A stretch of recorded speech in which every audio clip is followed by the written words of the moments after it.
Assalamualaikum warahmatullahi wabarakatuh. Kembali lagi, kali ini kita akan membahas tentang perjuangan menghadapi ancaman disintegrasi bangsa.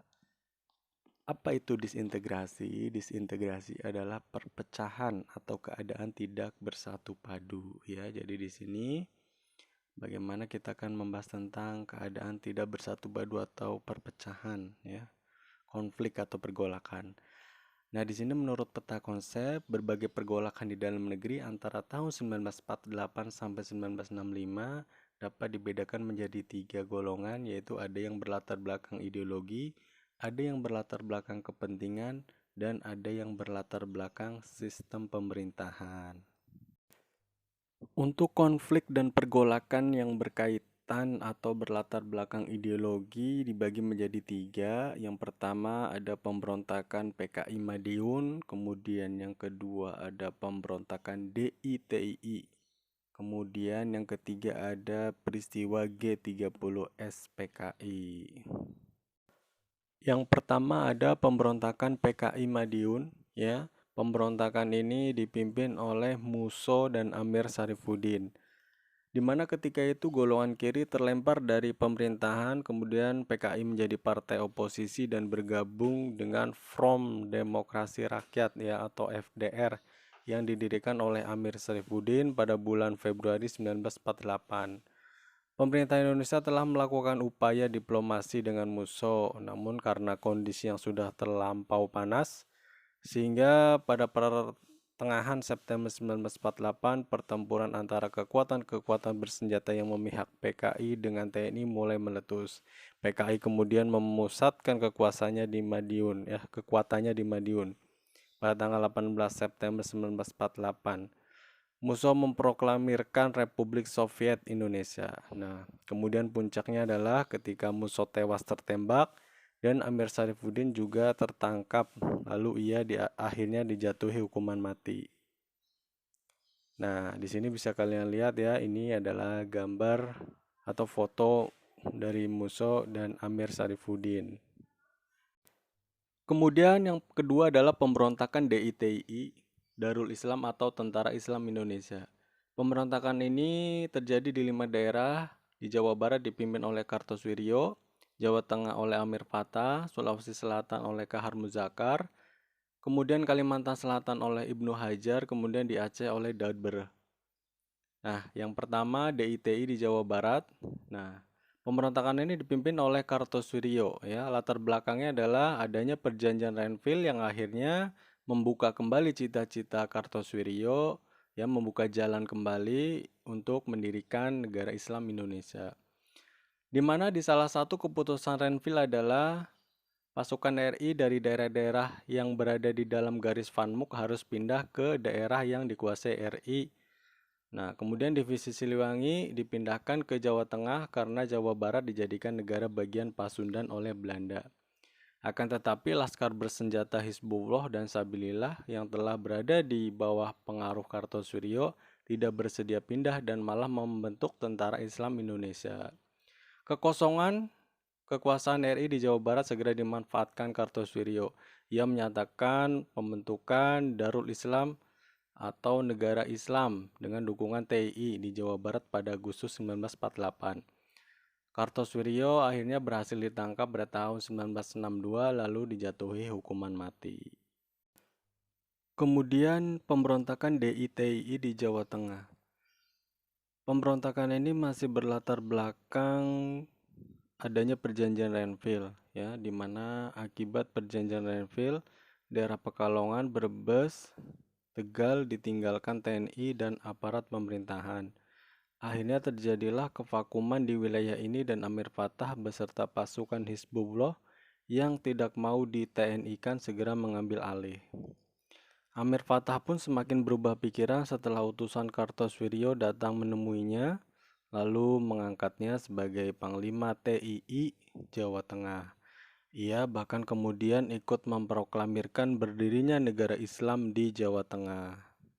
Kemudian pemberontakan DITI di Sulawesi Selatan, yaitu dipimpin oleh Letnan Kolonel Kahar Muzakar Pemberontakan ini lebih disebabkan akibat ketidakpuasan para bekas pejuang gerilya kemerdekaan terhadap kebijakan pemerintah dalam membentuk tentara republik yang dilakukan di Sulawesi Selatan. Namun beberapa tahun kemudian pemberontakan malah beralih dengan bergabungnya mereka ke dalam DITI Kartosuwiryo. Pemerintah ingin agar KGSS ya atau Komando Gerilya Sulawesi Selatan dibubarkan lebih dahulu untuk kemudian dilakukan reorganisasi tentara kembali. Semua itu dalam rangka penataan ketentaraan. Namun anggota KGSS menolaknya dan pemberontakan berakhir pada tahun 1965.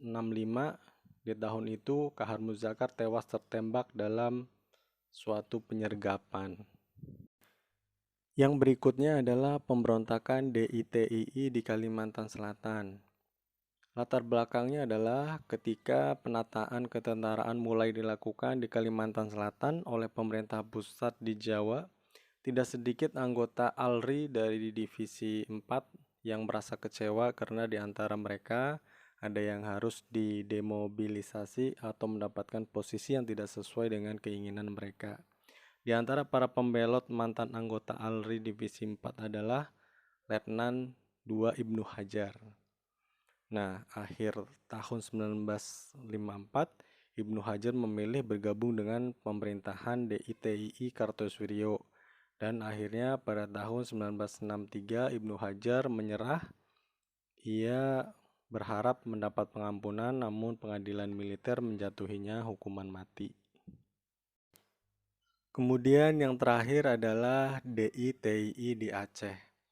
Pemicu langsung pemberontakan adalah ketika pada tahun 1950 pemerintah menetapkan wilayah Aceh sebagai bagian dari Provinsi Sumatera Utara. Para ulama Aceh menolak hal ini. Bagi mereka, pemerintah terlihat tidak menghargai masyarakat Aceh yang telah berjuang membela republik. Mereka menuntut agar Aceh memiliki otonomi sendiri.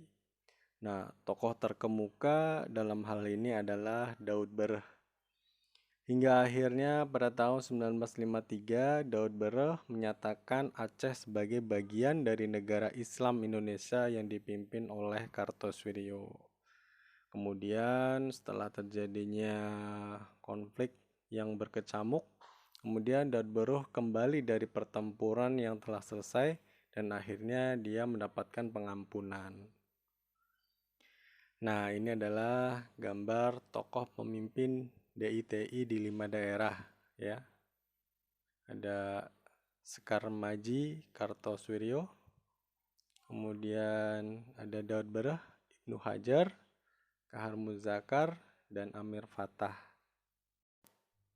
Nah, kemudian yang ketiga adalah pemberontakan G30 SPKI ya, atau Gerakan 30 September. Nah, berdasarkan data di gambar itu bahwa PKI menjadi partai komunis terkuat di luar Uni Soviet dan RRC. Nah, bahkan dia memiliki basis organisasi massa ya. Kemudian menurut perkiraan seluruh anggota partai dan organisasi-organisasi yang berada di bawah payung PKI mencapai 1/5 dari seluruh rakyat Indonesia. Dipimpin Letnan Kolonel Untung, para pasukan pemberontak melaksanakan gerakan 30 September dengan menculik dan membunuh para jenderal dan perwira di pagi buta tanggal 1 Oktober 1965. Jenazah para korban lalu dimasukkan ke dalam sumur tua di daerah Lubang Buaya, Jakarta. Mereka diantaranya adalah Letnan Jenderal Ahmad Yani, Mayor Jenderal S. Parman, Mayor Jenderal Suprapto, Mayor Jenderal M.T. Haryono, Brigadir Jenderal D.I. Panjaitan, Brigadir Jenderal Sutoyo, kemudian Letnan 1 Pierre Tendean. Sedangkan Jenderal Haris Nasution, ya, Abdul Haris Nasution berhasil lolos dari upaya penculikan. Namun anaknya Ade Irma Suryani menjadi korban dalam peristiwa tersebut. Mayor Jenderal Soeharto kemudian segera berkeputusan mengambil alih pimpinan Angkatan Darat ya, karena Jenderal Ahmad Yani ketika itu selaku menteri atau panglima Angkatan Darat belum diketahui ada di mana. Nah, Setelah berhasil menghimpun pasukan yang masih setia kepada Pancasila, operasi penumpasan gerakan 30 September pun segera dilakukan. Dan akhirnya G30 SPK pun berhasil ditumpas dan menandai pula berakhirnya gerakan dari Partai Komunis Indonesia ini.